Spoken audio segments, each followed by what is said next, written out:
भीख मांगते, हम अपना अधिकार मांगते, नहीं किसी से भीख मांगते। छात्र एकता जिंदाबाद, जिंदाबाद जिंदाबाद छात्र एकता जिंदाबाद। जिंदाबाद जिंदाबाद।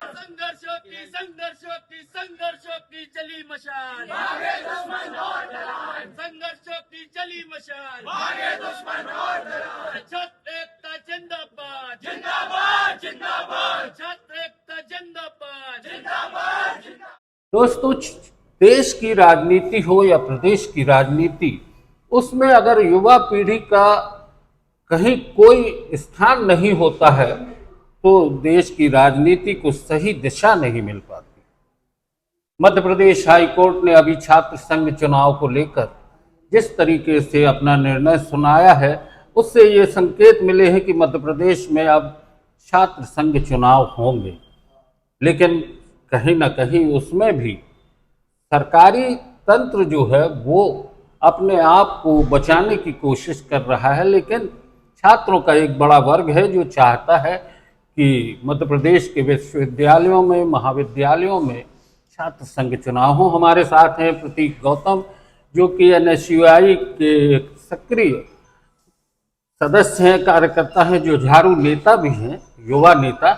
तो प्रतीक भाई, हम आपका स्वागत करते हैं अपने चैनल पर और जानना चाहते हैं कि आप क्या समझते हैं कि छात्र संघ चुनाव क्यों जरूरी है। जी, बहुत बहुत धन्यवाद, मुझे आपने एक मौका दिया आप छात्र राजनीति पे बात करने का। मैं बहुत ही सामान्य घर से निकला हुआ छात्र था। अपने स्कूल जीवन में मैंने अपना शैक्षणिक जो भी गतिविधि करी वो सरकारी स्कूल्स में करी है, और शुरुआत से ही अलग अलग प्लेटफॉर्म से स्कूल में लीडरशिप क्वालिटीज़ इनहेरिट करने का मुझे मौका मिला। मैं अपने स्कूल में स्कूल कैप्टन, हाउस कैप्टन, ये सब गतिविधियों में बहुत सक्रिय रूप से बिल्कुल एक्टिव रहता था। मैंने कॉलेज 2017 में मैंने ग्रेजुएशन में एडमिशन लिया, और मेरा सौभाग्य ही कह लीजिए कि मुझे 2017 में ही छात्र संघ चुनाव देखने को मिल गए, जिससे क्या हुआ कि मैं छात्र राजनीति और छात्र संघ चुनाव देखने के लिए बहुत ज़्यादा आकर्षित हो गया, और मन में ठान लिया कि नहीं, अब इसके बाद जो है मेरे सीनियर्स ने जो भी मेहनत करी है उसके बाद मैं मेहनत करूँगा, अपने साथियों का, अपने छोटे भाइयों का, बहनों का, और जो वंचित छात्र, शोषित छात्र, जो उनके साथ गलत हो रहा है या दुर्व्यवहार हो रहा है या छात्रहित में उनके साथ जो कठिनाइयाँ आ रही हैं, उनको अब मैं आगे लेकर के जाऊँगा। तो यहाँ से छात्र राजनीति की शुरुआत हुई, परंतु हम सभी देख रहे हैं कि पिछले लगभग 8 वर्षों से छात्र संघ चुनाव नहीं कराए गए हैं किन्हीं न किन्हीं कारणों से, और इस बार जो उच्च न्यायालय ने जो फैसला लिया है वो शायद बहुत ज़्यादा छात्रहित में रहेगा। परंतु फिर भी हमारी सरकार से यही मांग है कि सरकार ने छात्र संघ चुनाव कराने का आदेश कोर्ट ने दे तो दिया है, पर सिर्फ खाना पूर्ति ना कराई जाए, आदेश के नाम पर सिर्फ ये ना कराया जाए कि मेरिट बेस्ड छात्रों को या कुछ ऐसे छात्रों को जो शिक्षकों के, टीचर्स के जो फेवरेट्स होते हैं, फेवरेट्स को आगे ला करके स्टूडेंट्स पर थोपा ना जाए, नेता हुआ निकल के खाना पूर्ति ना रह जाए छात्र संघ चुनाव। लेकिन हमारा मानना ये है प्रतीक की, जिस तरीके से एक अवसर मिला है जी, आपको क्या लगता है कि छात्र संघ चुनाव विश्वविद्यालय की गतिविधियों में भी छात्रों की भागीदारी बढ़ाता है, पर एक बड़ी संभावना के साथ प्रदेश और देश की राजनीति में भी नए चेहरे सामने आते हैं। जी, जबलपुर से ही देखें तो शरद यादव हैं, अभी वर्तमान में देखें तो लखन घनघोरिया जी हैं, जो कि एक छात्र राजनीति से ही आगे बढ़े थे।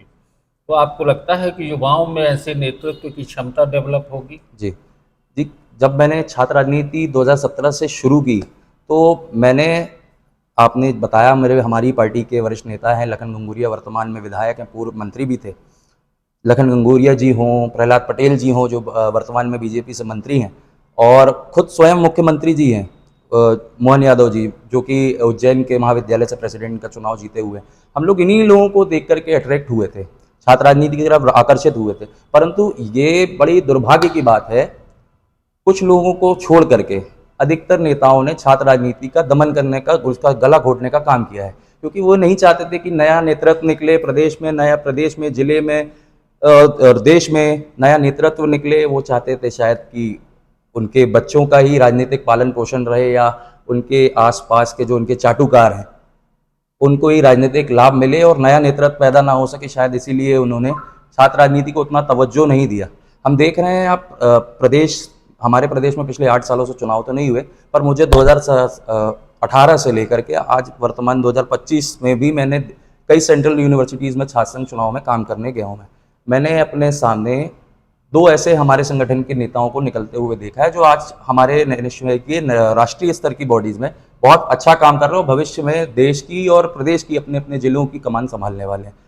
पर मध्य प्रदेश का दुर्भाग्य रहा है कि 8 सालों से छात्र राजनीति को एकदम तोड़ मरोड़ कर साइड लाइन कर दिया गया था, जिसके चलते ये हुआ कि हमारे बीच का एक साथी जो सड़कों पे कैंपसों में लड़ाई करने के बाद जब हमको न्याय नहीं मिला तो हम कोर्ट का रास्ता अपनाना पड़ा, और लंबी संघर्षों के बाद 2024 से हमारा केस लगा हुआ था, और उसके बाद आज जो है हमने फाइनली उसका एक आस लग गई हमको कि नहीं, अब हमको वो प्लेटफॉर्म मिल सकता है। यानी एक उम्मीद जाग चुकी है कि जी। छात्रों को कि अब महाविद्यालयों में, विश्वविद्यालय में छात्र संघ चुनाव होंगे। और बहुत अच्छी बात प्रतीक ने कही है कि इन 8 वर्षों में कहीं न कहीं कोई एक साजिश हुई है युवा छात्रों के साथ कि उनको राजनीति में और देश और प्रदेश और जिले की राजनीति में जो उनका जुनून था उसका उपयोग नहीं हो पाया। नेताओं के पुत्र मोह ने कहीं न कहीं एक बड़ी खाई पैदा कर दी थी, जो एक बड़ा अंतर पैदा कर दिया था। याचिका के बाद हाई कोर्ट ने जो निर्णय दिया है उससे बहुत सी उम्मीदें हैं। प्रतीक भाई, चुनाव को लेके आपको क्या लगता है, छात्रों की समस्याएं किस तरीके से सामने आएंगी? जी, जैसे ही कॉलेज, क्योंकि छात्र संघ चुनाव बेसिकली कॉलेज से ही शुरू होता है और इसे राजनीति की पाठशाला कहा जाता है, नर्सरी ऑफ पॉलिटिक्स कहा जाता है छात्र राजनीति को। छात्र संघ चुनाव उसकी पहली सीढ़ी है। क्या होता है, जैसे मैं एक सामान्य छात्र हूँ, मुझे एडमिशन से लेकर के एडमिशन प्रोसीजर फॉलो करने के बाद फीस फिलअप करने के बाद तक के जो प्रोसीजर होता है, ये लिमिटेड पीरियड में ही मुझे है ना, क्योंकि मैं स्कूल से कॉलेज पूरा एक डायमीटर बदल जाता है एजुकेशन का। स्कूल का जो भी रूल्स एंड रेगुलेशंस कुछ और रहते हैं, कॉलेजेस कुछ और रहते हैं, पर जो छात्र रहता है वो डायरेक्ट एडमिनिस्ट्रेशन से कनेक्ट नहीं कर पाता। होता ये है कि उसको ऐसे लोगों के साथ फेस करना पड़ता है या सामना हो जाता है जो शायद उस जगह में या उस कैंपस एरियाज़ में वो सूट नहीं करते हैं। तो शुरुआत से लेकर के एडमिशन प्रोसेस, उसके बाद जो है पढ़ाई लिखाई से संबंधित गतिविधियों से, शैक्षणिक गतिविधियों से संबंधित स्कॉलरशिप्स, फीस, इरेगुलरिटीज, एग्जाम समय पे ना होना, टीचर्स का ना रहना, टीचर्स का छात्रों पर दबाव बनाना किसी चीज़ के लिए, ये सारी समस्याएं जो है ये छात्र संघ चुनाव ना होने का कारण ही है। प्रशासन और कॉलेज और महाविद्यालय और यूनिवर्सिटीज़ जो है आजकल इतना दबाव छात्रों पे बनाने लगी, वो अपनी आवाज़ नहीं उठा सकते किसी इरेगुलरिटीज़ के खिलाफ या किसी अपने अहित के खिलाफ। वो छात्रवृत्ति की बात अगर कोई करता है तो उसे प्रशासनिक डंडे का सामना करना पड़ता है। तो दोस्तों, ये छात्र संघ चुनाव एक पहली पाठशाला है राजनीति की भी, और छात्र हित के लिए, छात्रों के संघर्ष की, छात्रों के हकों की लड़ाई लड़ने के लिए यहाँ से शुरू होती है। और छात्रों को जब अपने अधिकारों से जोड़ने की बात आती है और उनके हकों के लिए लड़ाई होती है, तो वहीं से शुरू होती है प्रदेश और देश की राजनीति की एक नई धारा।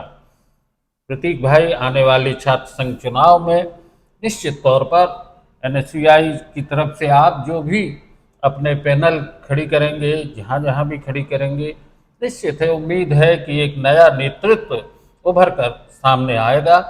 नो न्यूज़ ऑनली व्यूज की ओर से बहुत सारी शुभकामनाएं। धन्यवाद।